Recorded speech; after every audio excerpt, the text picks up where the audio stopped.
Hey guys, welcome to another Eat Smart Nutrition lesson. Today is the beginning of a series of lessons that are going to help you dramatically transform your meals and snacks. Keep in mind from the last lesson, our goal is to stay within the fat burning zone for 2 to 4 hours after we have a meal or snack. And that is accomplished by eating healthy foods, but more importantly, it's about creating meals and snacks that have a balance of carbohydrates, fats, and proteins. So today, what we're going to do is we're going to begin by talking about an optimal health breakfast. What does an optimal health breakfast look like? What components are included? And why is it so essential for overall success? Well, let's begin by understanding that every single day needs to start with an optimal health breakfast. You should have this optimal health breakfast within an hour after you wake up every single morning. Just think about it. Every night that you sleep, your 8-9 hours, hopefully you sleep that much, maybe a little bit less, you are in what's called the post-absorptive state. Okay, you're fasting, which means that you are in a fast until you eat again. So it's absolutely essential that when you wake up from your overnight sleep, that you get up and you start your day within an hour and have an optimal health breakfast.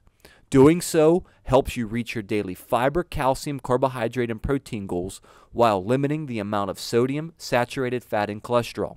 Now that sodium, saturated fat, and cholesterol are the three nutrients that we're looking to limit because they're going to pose the biggest health risks internally than all of the others. So while we're looking to get a lot of fiber and calcium and good carbohydrates and protein, we're going to look to limit sodium, saturated fat, and cholesterol. So it's important that we start off with that. Your goal for your optimal health breakfast is to keep your blood sugar in that fat burning zone for 2 to 4 hours after you've consumed it, and to make sure that we have that balance. Breakfast should provide you with little or no empty calories. Now, what I mean by that is all the added sugars that get added into so many breakfast cereals and packaged oatmeals and things like that. So we're looking to really reduce, significantly reduce how much refined added sugar that we consume, and it starts with doing that inside of your breakfast. Breakfast should also provide you with little or no artificial sweeteners or preservatives. Now, the same thing goes here. All right, you get inundated with these artificial sweeteners and preservatives in so many of the common breakfast cereals and packaged oatmeals and other common breakfast items. So we're looking to significantly reduce how many of those things that we consume. Our breakfast needs to provide us with very low amounts of sodium. You're going to be able to, get a lot more sodium throughout the day by all the other snacks and meals that you have. So it's absolutely important, very important, that you consume a low amount of sodium to start off each day, and an optimal health breakfast will accomplish that goal. Your breakfast should also provide you with a significant amount of fiber. In fact, breakfast should be one of, if not the highest, fiber meals and snacks that you have all day long. So if you're not getting at least 8 grams of fiber on average inside of your breakfast, you're going to have a very difficult time meeting your fiber requirement throughout the rest of your day. So start your day with a lot of fiber. You're looking somewhere around 8 grams or more.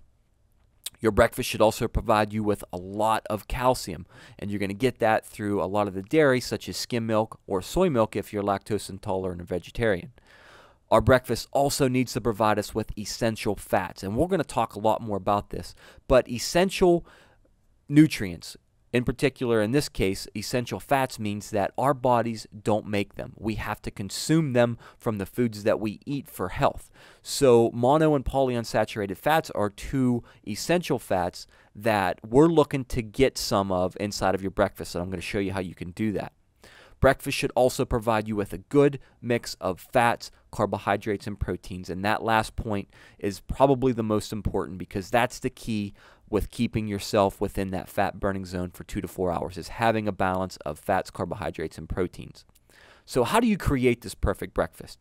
First, you start off by choosing a 100% whole grain that has few ingredients in its product. So whether it's an English muffin, a piece of bread, a bowl of cold cereal, oatmeal, you're looking to find 100% whole grains that have few ingredients listed on the nutrition facts panel.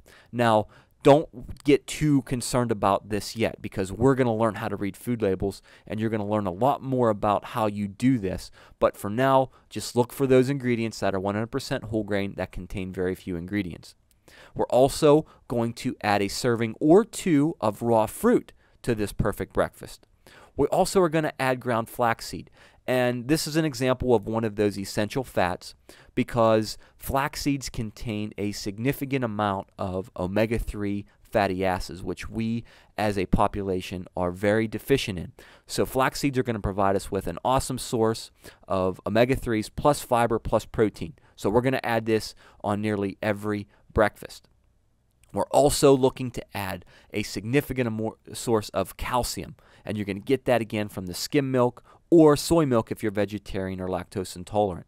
You're also going to try to add at all times a healthy protein source. That's the key component to balancing your meals and snacks, is to make sure that you have a protein source in there to slow the absorption of the carbohydrates, which keeps your blood sugar in that fat burning zone for 2 to 4 hours. So we're going to add a healthy protein source. In the case of breakfast here, it's going to be something other than milk, such as a nut butter, yogurt, or even egg whites.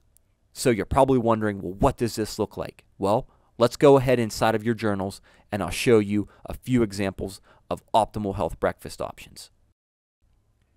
You can find the list of all the optimal health breakfast options inside your nutrition page and within the meal planner button. If you click there, you will be taken to a page that will show you a list of all the optimal health breakfast options that I have created and listed for you. Now, if I were to suggest the best option out of the 4 of them, I would highly recommend to you the optimal oatmeal. And if you go in and you view some of the videos associated with these, I'll explain a little bit more about why the optimal oatmeal is your best choice. Now, the whole grain cereal, the yogurt parfait, and toasted egg McMuffins are an optimal health breakfast option, but you're going to get more bang for your buck in terms of internal health and getting as many superfoods as what you can possibly add in a single meal from this optimal oatmeal breakfast. And you can see that it has just 376 calories, 18 grams of protein. There's that 8 grams of fiber that we're looking to have at least, and then a very little amount of sodium.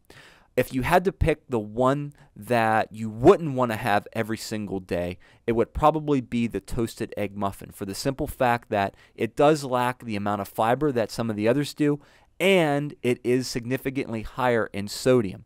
So while there's nothing wrong with eating this occasionally, you would want to choose the optimal oatmeal if that's something that you like and enjoy on most days. And then go ahead and have some of these others here and there and spread them out throughout some of your days and weeks. And then even the toasted egg muffin can be something that can serve you for even lunch and dinner. It's something that you can make, wrap up in some foil or saran wrap, and store it in the refrigerator, and then whenever you're ready to have it again, you can just pop it in the microwave and heat it up, and away you go. So check each one of these out, see which ones that you like or may not like, but again, I would recommend the best choice out of all of these would be the optimal oatmeal to have on most days.